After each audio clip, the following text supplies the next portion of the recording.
Alhamdulillah baik, terima kasih. Bagaimana kabarnya Ibu? Alhamdulillah baik, sehat. Sekarang saya mau melakukan pra-observasi untuk kegiatan yang Pak Mus ingin lakukan di dalam kelas. Kan rencananya Pak Mus mau melakukan observasi kan? Saya ingin tahu Pak, kira-kira metode apa yang Bapak ingin lakukan di dalam kelas? Ya, baik, terima kasih pertanyaannya Bu. Sebelumnya saya perkenalkan diri, nama saya Muslimin. Alhamdulillah saya diberikan kesempatan untuk teman-teman melanjutkan observasi di CGP-nya, termasuk salah satu kegiatan lanjutan. Terkait tadi pertanyaan metode nanti untuk dilakukan pada saat observasi, kalau metode saya yang pakai itu pertama menggunakan metode pendidikan proyek based learning. Artinya proyek pembelajaran bagaimana anak-anak dididik untuk memecahkan suatu permasalahan. Kira-kira seperti itu untuk gambaran awalnya. Oh, bagus sekali Pak ya. Kira-kira dengan metode tersebut ada berapa persen keberhasilannya menurut Bapak? Selama yang pernah saya lakukan metode ini hampir sampai 80% keberhasilan dalam memecahkan pembelajaran setiap materi yang ditawarkan seperti itu. Gitu Pak ya. Ya. Tapi tidak menutup kemungkinan pasti adalah kendala yang akan kita temui di waktu pada saat proses pembelajaran. Itu tidak bisa dihindari. Jadi untuk menangani kendala-kendala tersebut, kira-kira Pak Mus akan melakukan apa? Yang paling utama tentu ada strategi tambahan ketika project based learning kita, metode ini yang kita terapkan di kelas, itu kekurangannya pasti ada, tetapi memang harus ada strategi yang harus kita perlu. Pertama, memusatkan lagi minat perhatian siswa itu. Apatah lagi di zaman sekarang, saya dengar teman-teman juga kita harus mengadakan yang namanya strategi pembelajaran dengan cara berdiferensiasi seperti itu. Luar biasa sekali nih Pak. Jadi kira-kira kapan rencananya nih Pak mau dilaksanakan di dalam kelas untuk pembelajaran berdiferensiasi dengan metode tersebut? Ya, terima kasih pertanyaannya. Kalau untuk pelaksanaan, saya biasanya 1 atau 2 hari ke depan sesuai dengan jadwal pelajaran yang ada, mungkin bisa kita laksanakan itu.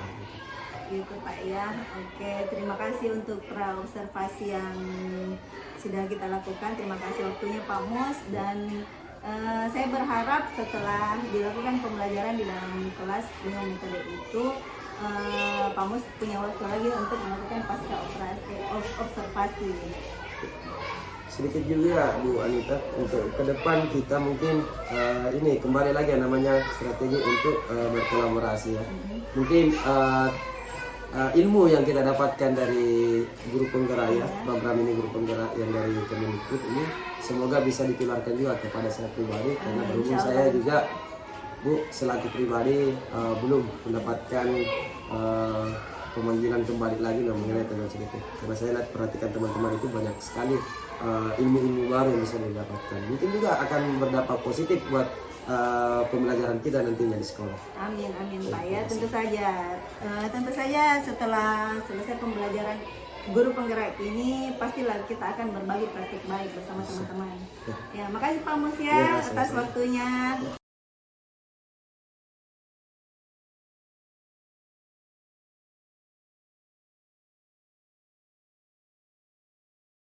Anak-anakku sekalian, mana kakak kelasnya? Silakan dulu, siapkan dulu untuk perjalanan dengan belajar hari ini.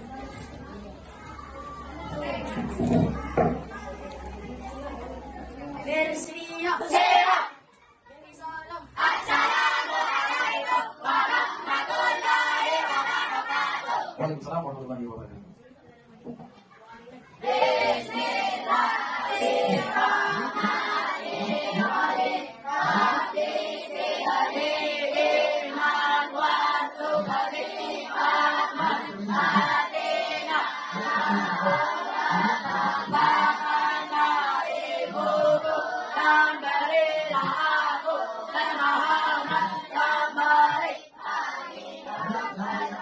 Jangan digunakan untuk menghentikan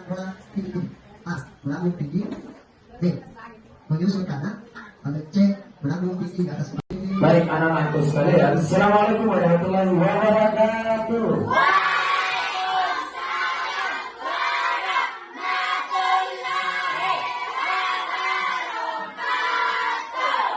Selamat siang.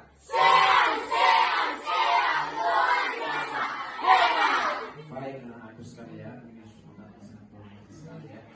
Mungkin karena siang panas, tapi ya kita terus bersemangat untuk melanjutkan proses pembelajaran kita.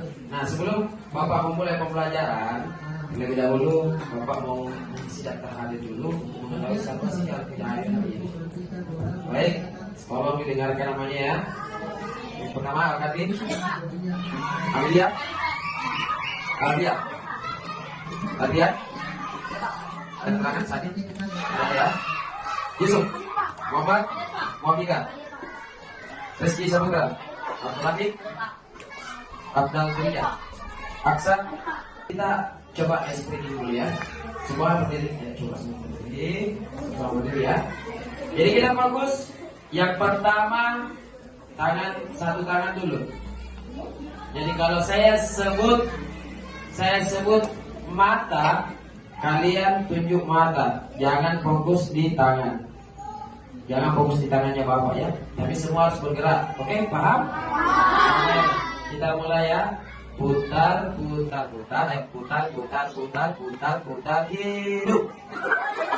Sudah mulai jangan yang fokus. Oke, kita mulai lagi ya, sekali lagi ya. Putar, putar, putar, tangan diputar. Lagi. Putar, putar, tangan diputar. Lagi. Putar, putar, tangan diputar.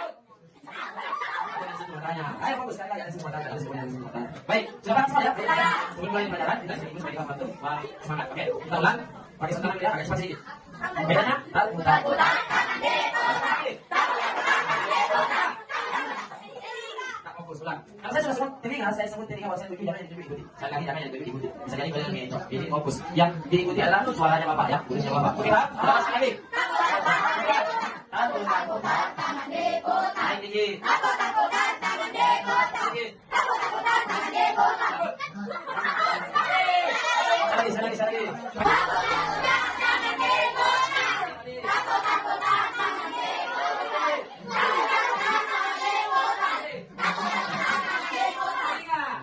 Oke, semua sudah pada. Baik, Bapak punya tips satu lagi. Ya, ini satu challenge. Tapi dengarkan baik-baik. Yang bisa menjawab dengan benar, Bapak punya dua. Ya, kita mulai. Dengarkan baik-baik.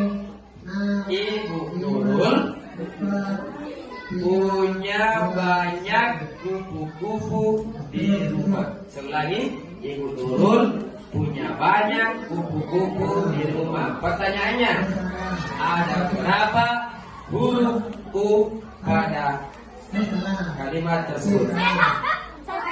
Ya. 2, 4, 7. Salah. Sekali lagi. Dengarkan baik. Ya. Ibu Nurul, dengarkan baik. Ibu Nurul punya banyak kupu-kupu.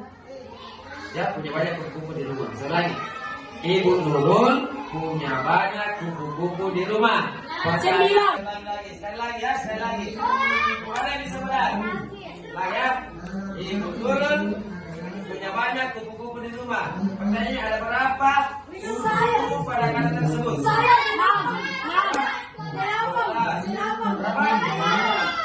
Tidak ada. Benar adalah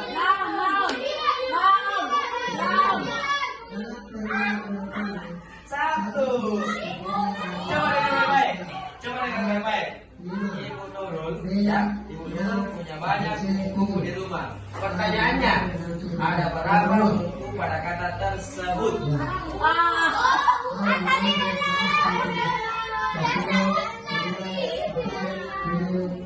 Tadi kan? Oke. Ayo, bisa menjawab. Berarti gagal remote-nya. Anak-anak sekalian, hari ini kita belajar matematika.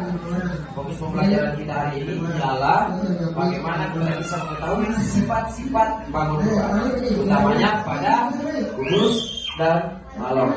kehidupan sehari-hari kita itu sudah ada yang kita jumpai, mulai dari bangun tidur sampai kita tidur kembali itu ada bangunan tersebut. Ada yang bisa mencontohkan satu apa? Apa? Mari, oke, apa lagi? Kulkas, tempat tidur, apa lagi? Nah, semua yang kalian sebut itu betul. Tepuk tangan dulu buat kalian.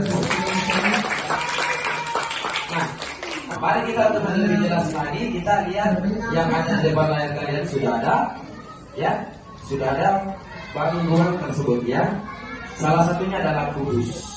Nah, di depan kalian juga ada sekalian ini salah satu contoh yang akan sebentar kalian tunjukkan yang mana bagian-bagian atau ciri-ciri dari bangun ruang tersebut. Utamanya pada dua bangun ruang ini kita bahas, ya, kudus dan malam kan kita sudah lihat. Dan sadar tidak sadar anak-anakku sekalian, kita sudah berada pada ruangan yang berbentuk ya, berbentuk kubus. Nah, sebelum kita mulai, bangun ruang itu apa sih sebenarnya pengertian dari bangun ruang? Ada yang tahu? Ada yang tahu? Pengertian bangun ruang, ada yang tahu? Ayo. Ada yang tahu? Ada yang tahu kan? Ya boleh. Apa?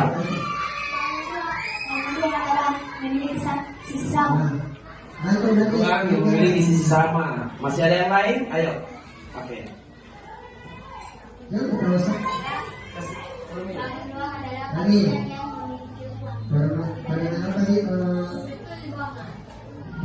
Bangun ruang adalah bangun yang memiliki ruang di dalamnya. Pertama kubus.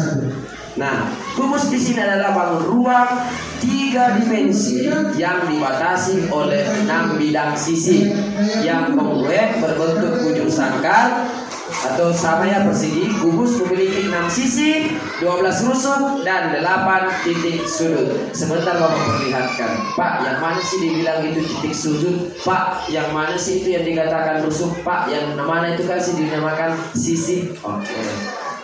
Kita lanjut dulu ya. Lanjut tidak? Lanjut. Kubus juga disebut bidang 6 peraturan. Selain itu juga merupakan bentuk khusus dalam prisma segi. Nah, unsur-unsur pada kubus perhatikan. Titik sudutnya, titik temu atau titik potong ketiga rusuk. Titik potong atau lebih. Nah, perhatikan pada gambar di atas ini ya. Nah, Gus sekalian. Pada gambar A, B, C, D, E, F, G, H itu diibaratkan titik-titik sudutnya dikasih tanda. Tanda A, mungkin B, C, D, E, F, dan G. Nah, sama dengan yang ada di gambar ini ya.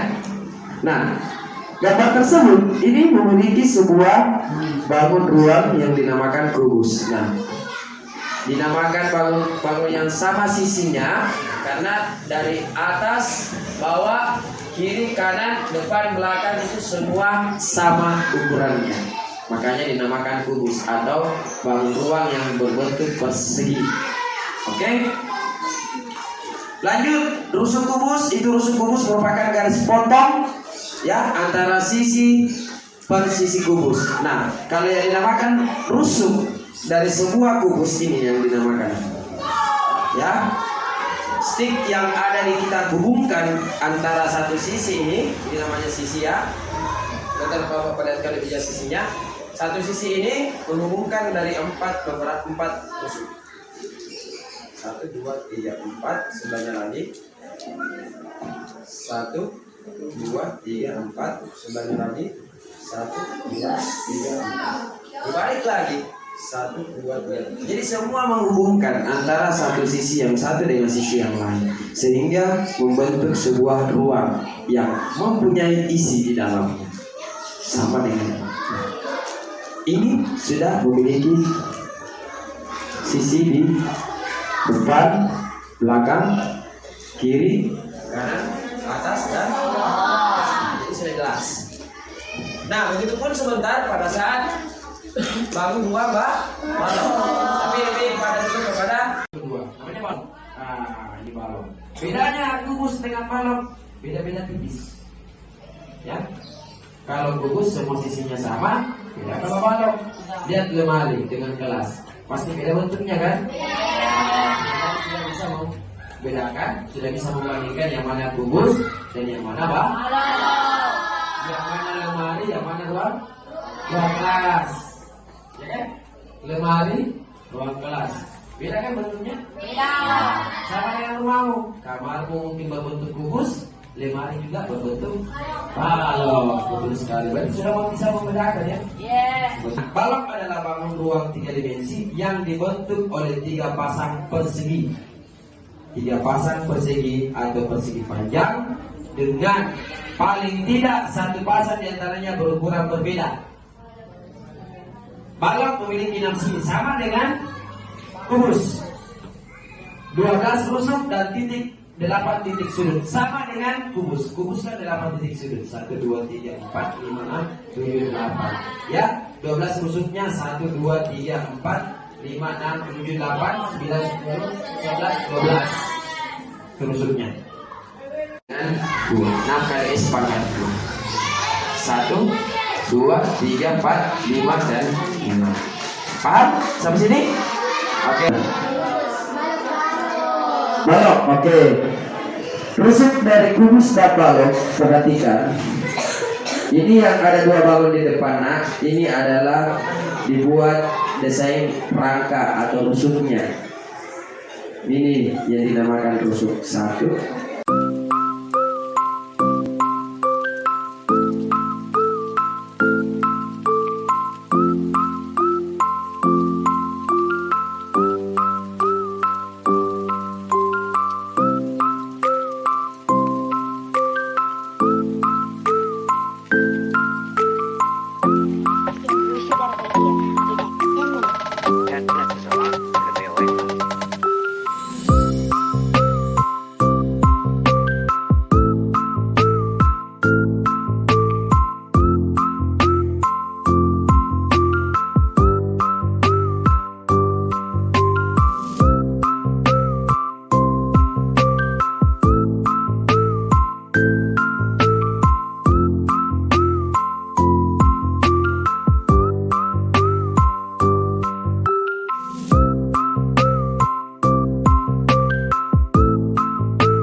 Baik anak-anakku sekalian, saya perhatikan tadi pada saat mengerjakan, antusias sangat luar biasa, teman-temannya saling membantu, ada yang membantu menjelaskan, ada yang bertanya juga kepada teman-temannya, dan saya hadir di situ melihat, wah ternyata luar biasa.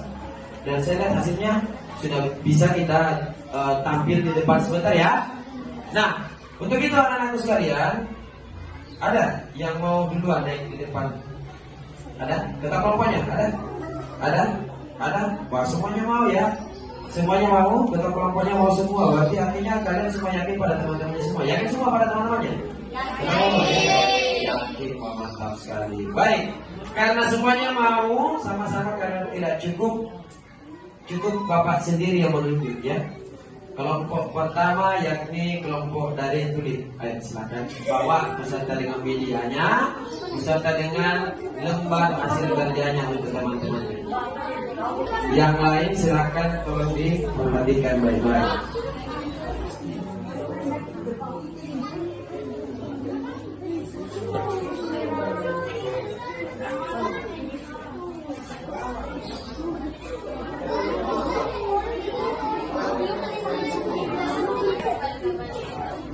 Baik, teman-teman dari kelompok tulis akan menjelaskan dari semua tadi yang dikerjakan. Tidak ada proses dan ada hasilnya. Tolong teman-temannya yang lain diperhatikan dengan seksama.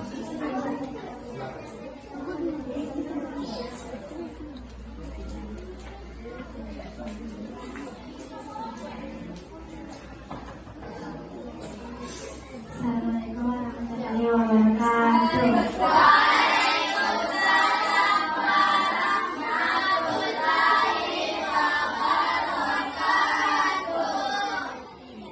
Saya akan menjelaskan balok.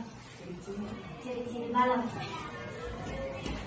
Ciri-ciri balok itu mempunyai 12 unsur, yaitu 1, 2, 3, 4, 5, 6, 7, 8, 9, 10, 11, 12 dan mempunyai 6 sisi, yaitu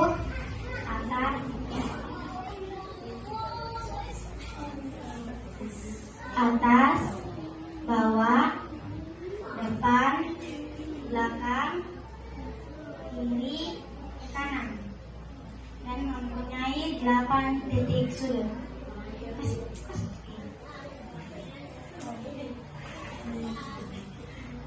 Yaitu 1, 2, 3, 4, 5, 6, 7, 8.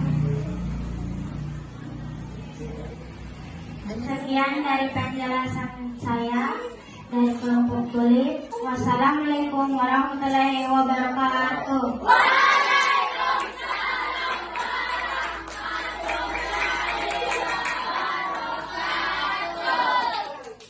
Dari kelompok lavender kita silakan naik ke depan. Jelaskan nama kelompoknya, menjelaskan siapa nama kelompok mana mau masuk. Ya, dari kelompok mana mau menjelaskan tentang apa. Terus selesai menjelaskan, langsung akhiri dengan sekian, ya, baru ucapkan salam. Assalamualaikum warahmatullahi wabarakatuh.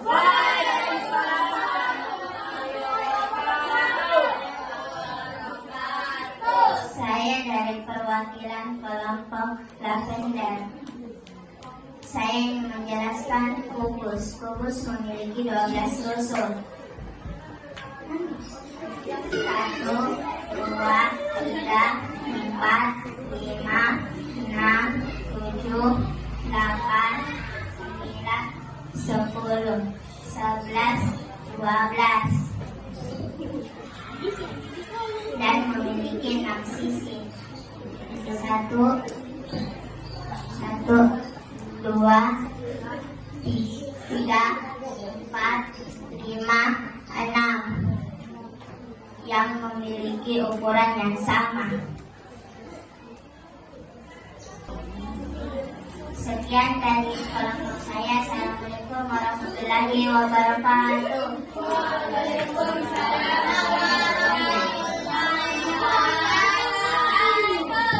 Menarik semua ya. Tepuk tangan terus buat teman-temannya. Telah menjelaskan dari semua dari 2 bangun ruang tersebut, ada yang tadi menjelaskan balok dan ada yang menjelaskan kubus. Baik, anak-anakku sekalian, tiba pada penghujung kita materi ini. Jadi, Bapak ambil kesimpulannya. Dalam kehidupan sehari-hari, kita tidak pernah terlepas dari semua bau ruang yang telah kita pelajari. Aktivitas yang selalu kita lakukan setiap hari pasti tidak terlepas dari itu. Mulai dari pergi sekolah, otomatis ketemu dengan bau ruang. Apa itu? Bisa jadi ketemu balok, bisa jadi ketemu dengan kubus, atau ke depan kita akan belajar mengenai tentang prisma. Prisma tegak segitiga, 5 segi 4, 5 segi 6, 5 segi 3, ya, bola, kerucut, tabung, dan lain-lain sebagainya. Itu nantinya akan kita pelajari ke depan. Anak-anakku sekalian, dari tadi pelajaran yang sudah kita pelajari dengan model yang seperti ini, bagaimana perasaan kalian? Senang. Masih mau lagi untuk pelajaran seperti ini? Saya mau dengar dulu satu. Apa alasannya? Ya, satu saja. Kenapa suka?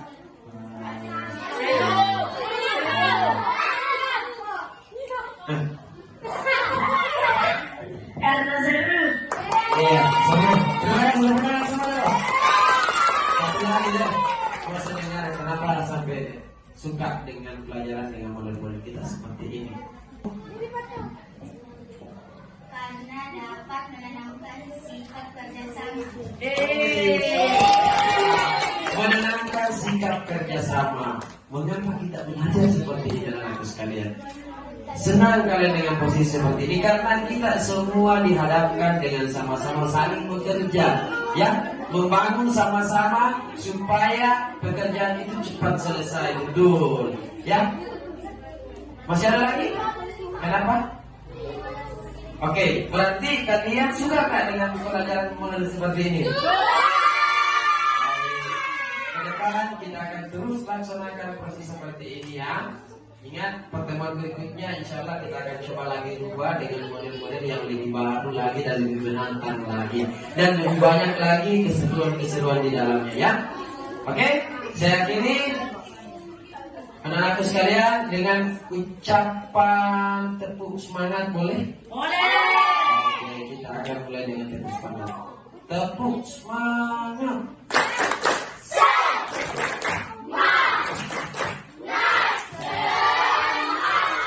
Sekian, saya kira. Assalamualaikum warahmatullahi wabarakatuh.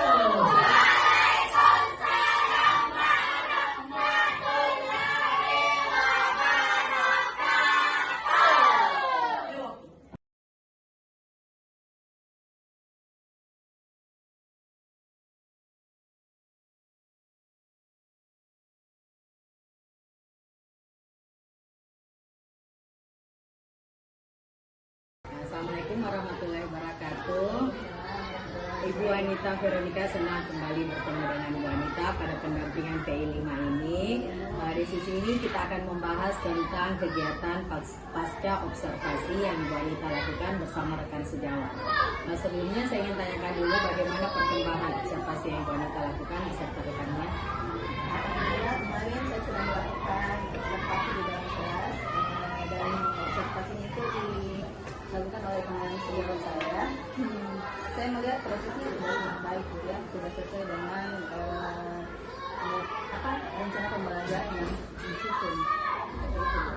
Jadi sekarang kita akan melakukan diskusi atau coaching dalam kegiatan pasca observasi. Sudah ada rekannya? Iya. Oke, Saya silakan. lakukan pasca observasi bersama rekan sejawat saya. Assalamualaikum warahmatullahi wabarakatuh. Perkenalkan, saya Anita Veronica, CGP Angkatan 10 Kota Makassar. Pada kesempatan hari ini saya akan melakukan percakapan pasca observasi bersama rekan sejawat saya, Pak Muslimin SPD, dan disaksikan oleh pengajar praktik saya, Ibu Salvia Sarmawati SPDI MPD. Baik. Apa kabar Pak Mus? Alhamdulillah, terima kasih. Bagaimana kabarnya? Alhamdulillah baik. Baik, jadi hari ini kita akan melakukan percakapan pasca observasi pada tujuannya itu untuk merefleksikan hasil observasi pembelajaran yang sudah Bapak lakukan di kelas. Setelah kita melakukan observasi di kelas, bagaimana perasaan Bapak? terima kasih pertanyaan dari Ibu Anita terkait PDP kita ini yang setelah melakukan observasi mulai dari tahap pra-observasi sampai pasca observasi. Perasaan yang saya dapatkan dari Ibu Anita selaku CGP ini banyak sekali pengalaman yang saya dapatkan. Perasaan pasti tentunya senang sekali, begitupun dengan peserta didik kita yang telah kita lakukan observasi. Itu membawa suasana baru ketika Ibu melakukan coaching kepada saya. Setelah itu saya melakukan metode perubahan, inovasi baru, dan alhamdulillah saya menemukan suatu hal yang baru. Dan itu sangat senang sekali bagi saya, terutama juga kepada peserta didik. Baik, jadi perasaan Bapak sangat senang Pak ya dengan menemani siswa. Kemudian setelah melakukan pembelajaran yang sesuai dengan SOP yang Bapak buat, apakah Bapak merasa sudah menerapkannya dengan baik atau tidak Pak? Baik, Ibu, terima kasih. Kalau kita mengacu pada presentasi ya, tingkat keberhasilan dari perangkat pembelajaran yang telah kita ingin terapkan di kelas. Kalau saya pribadi menilai dan setiap hasilnya itu sudah hampir 90%.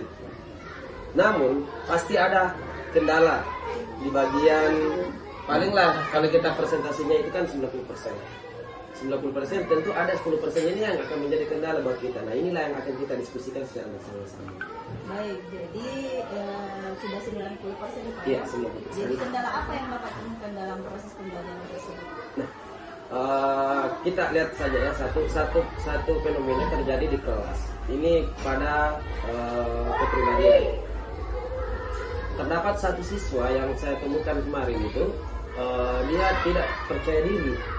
Karena kita proyek pembelajaran based learning, artinya mengelompokkan sesuai dengan minat dan bakatnya. Tetapi ada satu teman siswa yang betul-betul dia tidak mau sekali kooperatif. Artinya dia tidak mau kooperatif, dia tidak mau gabung dengan teman-teman, entah itu dia mungkin memilah karena temannya tidak terlalu dekat, sehingga temannya yang dipisahkan seperti itu. Nah, ini menjadi tantangan buat kita. Bagaimana memberikan motivasi atau stimulus kepada anak-anak didik kita ini yang salah satunya untuk bisa percaya diri dalam hal pembagian kelompok nanti ke depan. Jadi itu yang Pak ya, tantangannya. Ya, Jadi masih tantangannya ada itu. beberapa siswa yang merasa tidak percaya diri, Betul. sehingga dalam pengelompokannya tidak sesuai dengan minat Ya. dan bakatnya ya. Ya, kadang dia merasa bahwa kenapa ya saya dikelompokkan dengan si ini, padahal saya tidak suka seperti itu. Nah ini yang salah satu menjadi hambatan kita, kendala kita ke depan. Baik, jadi dengan kendala tersebut kira-kira apa yang akan Bapak lakukan untuk mengatasi hal tersebut Pak? Ya. Di awal tadi saya sudah berikan bahwa perlu ada pendekatan secara prestasi kepada siswa tersebut, memberikan pengertian, memberikan gambaran bahwa anak ini harus distimulus dengan baik-baik. Mungkin metode persesif itu salah satunya yang terbaik, memberikan kepercayaan diri kepada anak bahwa tidak selamanya teman yang kita istilahkan sekarang mesti-mestinya itu kan tidak selamanya sama terus. Artinya dia harus percaya diri bahwa kalau lepas dari temannya mungkin dia harus yakin bahwa dia bisa dengan kemampuan tersebut. Seperti itu. Jadi harus ditingkatkan rasa percaya diri. Iya, kepercayaan dirinya sebenarnya yang menjadi kendala. Terima kasih Pak Mus atas waktunya. Ya. Demikianlah percakapan pasca observasi dengan rekan saya Pak Muslimin. Semoga dapat menjadi